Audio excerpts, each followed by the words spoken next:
Terkait ekspor di Provinsi Sumsel pada bulan Maret tahun 2023, pihak BPS mencatat 49,25% berasal dari sektor pertambangan.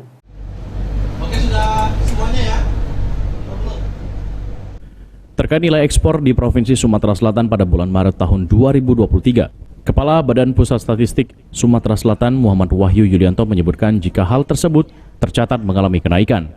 Dari catatan pihak BPS Sumsel, nilai ekspor Sumsel pada Maret 2023 tercatat sebesar 641,19 juta US dollar atau naik sebesar 16,59% dibandingkan dengan kondisi bulan Februari 2023. Sementara untuk sektor yang mendominasi ekspor Sumsel masih pada sektor pertambangan, di mana dari total ekspor Sumsel 314,99 juta US dollar atau 49,25% yang berasal dari sektor pertambangan.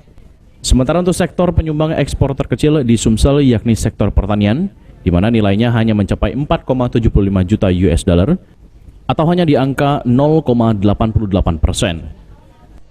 2023 itu tercatat sebesar 641,19 juta US dollar atau naik sebesar 16,59% dibandingkan dengan kondisi bulan Februari 2023 yang lalu. Ekspor kita memang didominasi untuk sektor pertambangan ya, dari total tadi 641,19 juta US dollar. Untuk sektor pertambangan kurang lebih mencatat 314,99 juta US dollar atau share-nya itu mencapai 49,25% dari sektor yang ada. Sandi Pratama, PAL TV.